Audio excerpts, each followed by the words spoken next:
Profundas nesse país que eles internalizam até hoje. Em apenas 6 semanas, mais de 300 mil pessoas foram mortas. Eles decidiram não mais atacar por vias terrestres, e sim bombardeando tudo que eles viam pela frente. E os sinais de toda essa catástrofe estão por toda parte até hoje aqui na cidade. 731 permanece como um dos maiores exemplos de até onde a ambição humana pode ir quando a ciência é usada sem ética e sem limites. No dia 2 de setembro, aqui na capital chinesa. Esse foi sim um desfile para marcar uma data importante para o país.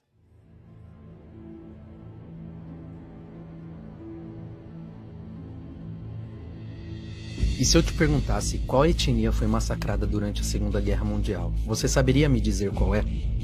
E qual país foi responsável pelas maiores atrocidades durante este período? Provavelmente as suas respostas foram respectivamente os judeus e a Alemanha. Mas e se eu te dissesse que do outro lado do mundo aconteceu algo tão brutal e perverso quanto o que foi feito pela Alemanha nazista? Mortes, abusos e testes usando humanos como cobaias foram práticas comuns pelos japoneses aqui em território chinês. Neste vídeo iremos te mostrar o que aconteceu do outro lado do mundo, enquanto todos tinham apenas olhos para o que estava acontecendo na Europa. Bom, galera, como vocês já sabem, a gente tá em Pequim, mas a gente resolveu trazer um vídeo com um viés um pouco mais histórico para vocês, de uma história que marcou a identidade da China e que traz cicatrizes profundas nesse país que eles, internalizam até hoje. E a gente viu isso em todas as cidades que a gente passou aqui pela China, e não à toa, nesse vídeo a gente vai passar por várias cidades também. A história ela existe por uma razão, que é pra gente olhar pra trás, aprender, para não cometer os mesmos erros no futuro. E é por isso que a gente resolveu trazer essa história para vocês. O Ocidente simplesmente preferiu esquecer ou ignorar uma das histórias mais trágicas da humanidade. Para explicar um pouco melhor para vocês, a gente vai precisar voltar um pouquinho na história. Décadas antes da Guerra Sino-Japonesa, o Japão já se sentia deslocado no cenário internacional. Em 1919, no final da Primeira Guerra Mundial, a delegação japonesa propôs incluir no Tratado de Versalhes uma cláusula de igualdade racial. A ideia era simples, que todas as nações reconhecessem os povos não brancos em pé de igualdade. Mas Estados Unidos, Reino Unido e Austrália rejeitaram a proposta, revelando o peso do racismo estrutural da época. Para muitos líderes japoneses, aquilo foi uma humilhação. Então a resposta que eles encontraram foi criar a própria narrativa de superioridade. Se o Ocidente não reconhecia o Japão como potência de igual para igual, o Japão se colocaria nessa posição como líder da Ásia, por bem ou por mal. O Japão dos anos 30 era um império em ascensão, industrializado, mas com poucos recursos naturais. O petróleo, o carvão e o ferro, tudo que sustentava a máquina moderna vinha de fora. Então essa mistura de ressentimento internacional, nacionalismo exacerbado e a visão racial abriu caminho para o expansionismo japonês. Quando o mundo mergulhava na crise de 29, o Japão olhou para a vizinhança e viu nisso uma oportunidade perfeita. Em 31, o Japão já tinha cravado sua bandeira na Manchúria, uma região da China, criando o estado fantoche de Manchukuo. Quem hoje visita a terra dos arranha-céus aqui na China, Xangai, a capital financeira do país, não faz ideia de como esse país era alguns anos atrás. Aqui foi um território super importante para a invasão sino-japonesa, momento em que o Japão estava tentando expandir seus territórios e a China foi o foco principal. E Xangai era um lugar estratégico para eles conseguirem dominar o país. A primeira grande batalha foi em Xangai, 3 meses de combate extremamente sangrento. Quando a cidade caiu, o exército imperial seguiu em direção à capital da China, Nanquim, local de uma das maiores atrocidades já vistas na história do mundo. Em apenas 6 semanas, mais de 300 mil pessoas foram mortas. Prisioneiros de guerra eram executados em massa, competições de decapitação aconteciam entre soldados japoneses que colecionavam cabeças de civis chineses, mulheres e crianças sofrendo estupros coletivos, casas que foram incendiadas, bairros inteiros que desapareceram. E onde estava o resto do mundo nesse momento? Preocupado com o crescimento da guerra na Europa.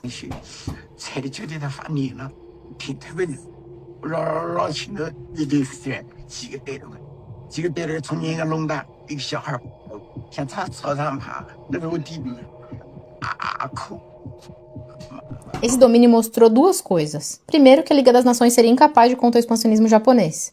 E segundo, que a brutalidade contra os chineses seria a regra e não a exceção. Mas nada que esteja ruim não pode ficar pior. Depois da invasão de Nanquim, a guerra não acabou.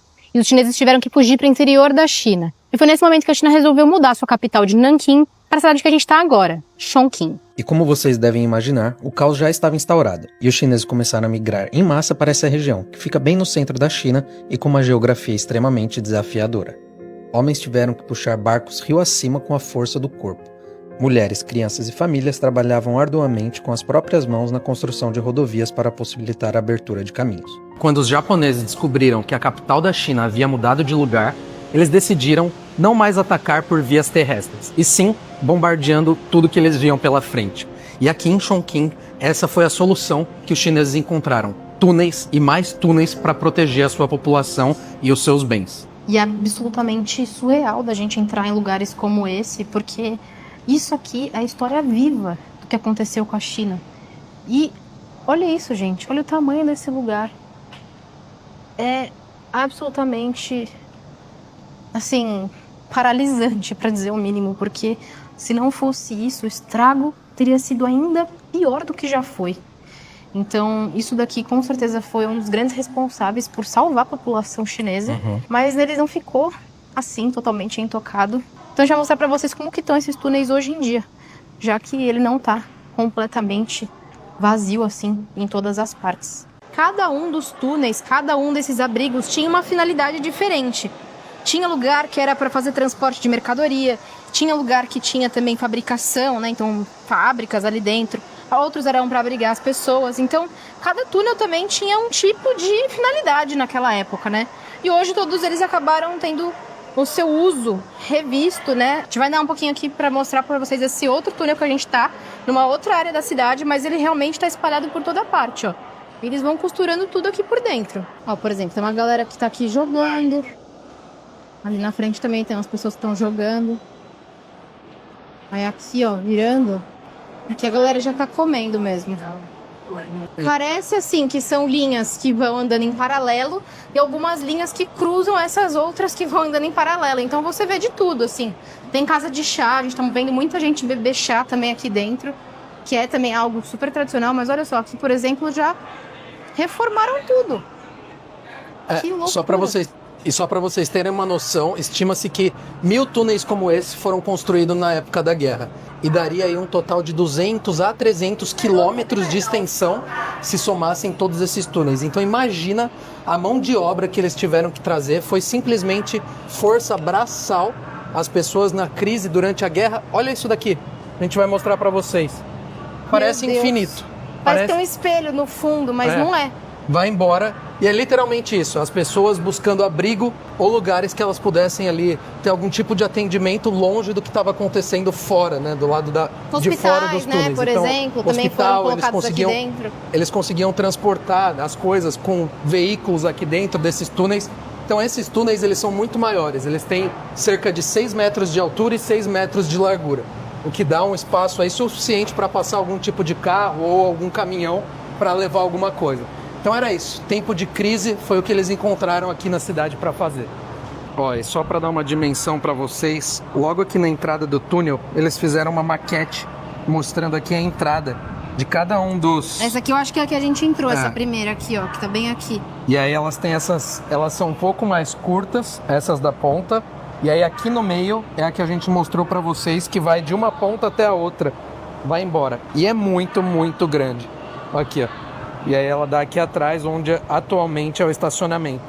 Mas é isso. Essa era a mecânica que eles tinham aqui para poder se abrigar no período da guerra. Aqui, por exemplo, onde a gente está, todos esses tanques são tanques de concreto em que eles fazem vinho. Tudo isso daqui é vinho. E ó, olha isso. Vai embora esse corredor. Ele tem vários tamanhos, né? Esses daqui, sei lá, parece uma caixa d'água de vinho. Mas aqui embaixo eles fazem os galões um pouco menores. E aí a gente já está andando aqui, tem uns 5, 6 minutos e são incontáveis as quantidades de barril que tem por aqui. Eles colocam algumas imagens antigas aqui da cidade, né, antes de começar a receber tantos turistas. Mas olha aqui, ó, o momento em que eles estavam construindo esses túneis aqui para realmente resistir a toda a guerra. E olha lá, vai embora. E os sinais de toda essa catástrofe estão por toda parte até hoje aqui na cidade. A gente, inclusive, está chegando agora em uma das ruínas de quando a cidade foi bombardeada, já que ela foi tão bombardeada. E ainda há sinais dos chineses aqui, quando eles tentaram se proteger, e também do que os japoneses acabaram fazendo aqui. Então a gente vai agora desbravar um pouco para vocês da cidade e mostrar para vocês um pouco do marco histórico que tem aqui com relação a essas invasões, com relação à guerra sino-japonesa que aconteceu aqui na China. Olha só, e no meio do parque tem aqui um bunker da época, que a gente consegue ver aqui, ó. Olha isso. Não dá pra entrar, mas, meu Deus, que apertado. Nossa. uma vibe, uma energia muito estranha. Então aqui a galera posicionava as armas, né, pra fora, pra conseguir ter aqui a visão. Óbvio que não era assim, mas ó, aqui tudo murado, um espaço meio fechado. As janelas elas têm que ser grandes o suficiente para dar visibilidade e pequenas o suficiente para também não deixar ninguém entrar, né? Muito louco isso, cara. Eu nunca vi ninguém mostrar isso aqui na China. Comenta aí se vocês já tinham visto algum vídeo sobre isso. Quando a gente descobriu essa história, a gente falou, não, a gente precisa contar para as pessoas. E ó, aqui em cima você vê até hoje o arame farpado, eles deixaram. E esse bunker tá posicionado do lado aqui daquela que era a residência do comandante do exército. Então, talvez seja justamente por isso que ele tá posicionado bem aqui, né? E tá aqui até hoje, então fica aqui o marco histórico.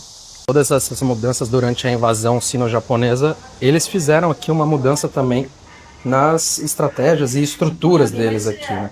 Então o que aconteceu foi que durante a guerra eles precisaram mudar até o Banco Nacional aqui da China. Eles trouxeram aqui todo o tesouro chinês para poder esconder no fundo da terra e fugir, né, dos ataques dos japoneses. Mas eu vou mostrar aqui para vocês, vou descendo porque são 30 metros de profundidade abaixo da terra. Eu vou chegar lá e já mostro para vocês. E esse daqui é um dos corredores que levavam até o acesso dos cofres. Ele tá fechado agora, ela tava me explicando aqui, porque ele tá em reforma lá para dentro, mas é muito legal de ver. Sério, é gigantesco. Esse espaço que tem aqui embaixo, ele é literalmente um labirinto. Você vai girando aqui, é lógico que as histórias estão sendo contadas aqui com relação a todas as moedas que já existiram na China, mas é muito louco pensar que isso daqui foi construído para proteger o governo chinês, né, para proteger a moeda, as moedas, o tesouro que existia aqui. E o que ela estava me falando é que por mais que caíssem bombas aqui ao redor, nada era impactado aqui, porque essas paredes elas são todas de concreto e feitas para durar, né, e para resistir tanto ao clima quanto aos ataques. Então aqui você pode ver que é de concreto mesmo, tem um cinzinho aqui. E isso daqui não se abalou em nenhum momento com a chuva de mísseis que eram atacados aqui pelo governo japonês. Mas é muito louco. Vou mostrar um pouco mais para vocês aqui dentro, mostrar algumas coisas que ainda existem por aqui. Mas aqui, ó, são todas moedas de diversos momentos da China que ficaram guardadas aqui. E era nessa sala em que o governo chinês começou a esconder o seu tesouro, né? Aqui eles colocam essa representação de ouro, né, para você poder, hoje em dia, lógico, você pode levar para casa essas pecinhas representando, mas aqui em cima, todo esse paredão, ele é feito de blocos de nota de dinheiro real, em que cada um desses blocos, ele tem 100 mil yuans, 75 mil reais representados aqui, todo esse paredão. Então, na verdade, o que ele tem aqui é um tesouro hoje ainda guardado por aqui, mas ó, eles deixam aqui para representar essa época em que o ouro estava literalmente guardado aqui no fundo da terra. Mas vamos voltar lá para cima, tem muita coisa ainda para ver aqui nessa cidade. Mas e se eu te dissesse que durante essa guerra, um aliado foi responsável por ajudar e muito a China? Você conseguiria adivinhar quem é?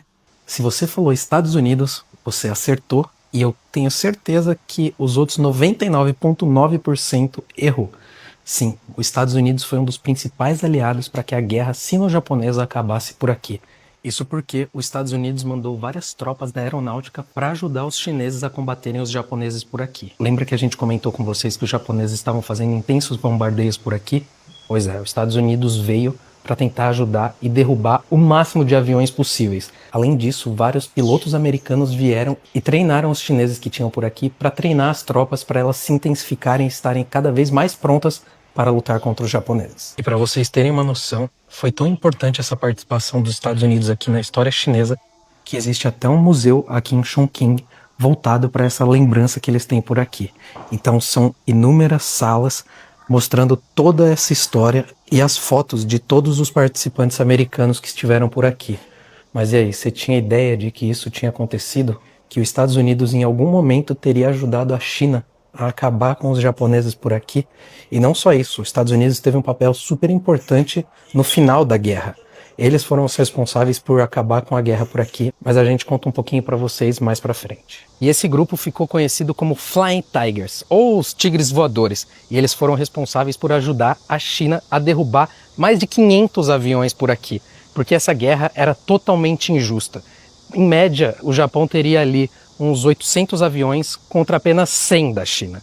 Então foi um movimento que os Estados Unidos fez de mandar esses voluntários para cá, para que eles pudessem ajudar a combater, e esse é um dos aviões que foram utilizados realmente na guerra. Ele está aqui, no topo do museu, para guardar essa recordação e deixar a gente aí na dúvida.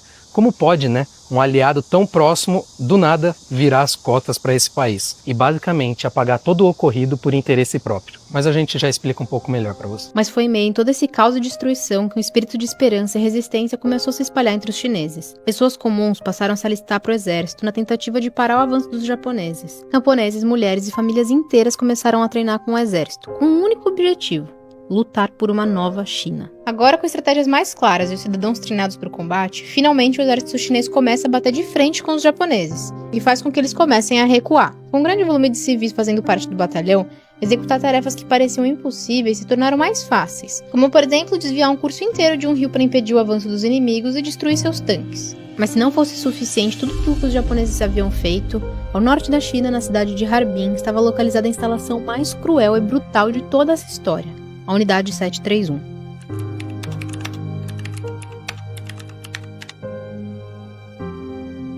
Gente, eu não sei se vocês estão conseguindo me ouvir bem, mas deu chabu aqui, viu? Hoje, o mundo está caindo aqui. Tá uma tempestade absurda. Na tradução do que o cara falou, ele diz tufão. Eu não sei se é um tufão, pesquisei na internet, não achei nada falando sobre isso. Mas fato é que todos os transportes saindo daqui estão cancelados. Então, não sei o que a gente vai fazer. A gente já sabia que tinha cancelado a nossa passagem, a gente saiu cedo do hotel para tentar resolver. Olha isso, como que tá a estação aqui. Absolutamente caótico. E é isso, não sabemos o que a gente vai fazer. Cara, fazia tempo que as coisas não saíam do nosso controle assim. Desde que a gente começou a viajar. E com um desastre natural ainda acontecendo, olha... Olha o cabelo dele voando na estação aqui. Olha eu. Tá uma ventania. Sério, desde ontem Nossa. As coisas estão sendo canceladas já com antecedência. Acho que, assim, se esse tufão estava previsto, a gente não ficou sabendo, mas... Não. Eu joguei na internet, também não apareceu nada por enquanto, então não sei. Não deve ser nada muito forte, mas pelo menos foi forte o suficiente pra dar...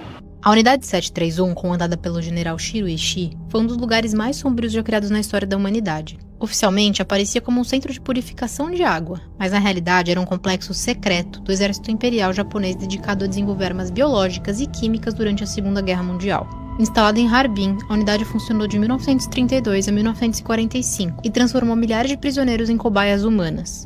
Homens, mulheres e até crianças eram chamados de marutas, que em japonês significa tora de madeira, uma forma cruel de desumanizá-los antes dos experimentos. Lá dentro, a ciência se misturava com barbárie. Pessoas eram infectadas com peste bubônica, cólera, tifo e antraz, apenas para que os médicos observassem como a doença evoluía. Outros eram expostos a temperaturas congelantes até perderem membros, para que se testasse o limite do corpo humano diante da necrose. Mulheres eram violentadas e engravidadas à força para que se estudasse a transmissão de doenças aos fetos.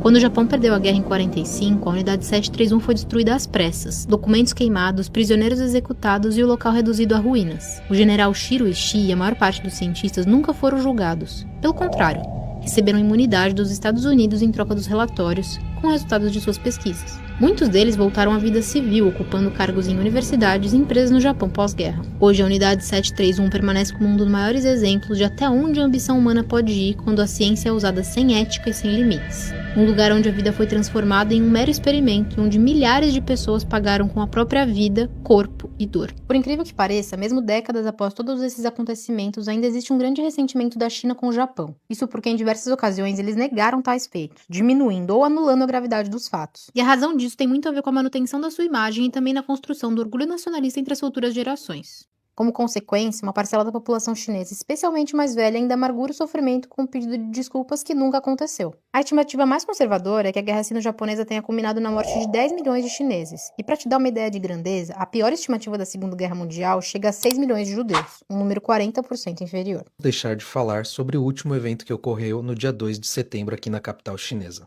E que a nossa mídia e a mídia internacional chamaram de os 80 anos do fim da Guerra Mundial, mas que por aqui eles celebram a guerra-resistência contra a agressão japonesa. Uma luta vencida após muito sangue inocente derramado e atrocidades feitas em território chinês. Esse foi sim um desfile para marcar uma data importante para o país, mas também serviu como um aviso para as outras nações de que a China não abrirá brechas para que isso volte a acontecer. Esses episódios marcaram um momento triste da história da humanidade e que não podem nem devem cair no esquecimento. Foi mais do que uma invasão ou um campo de guerra. Foi um genocídio motivado por movimentos e discursos fascistas. Mas conta pra gente, você já conhecia esse lado da história? Conta pra gente aqui nos comentários. E a gente se vê na próxima.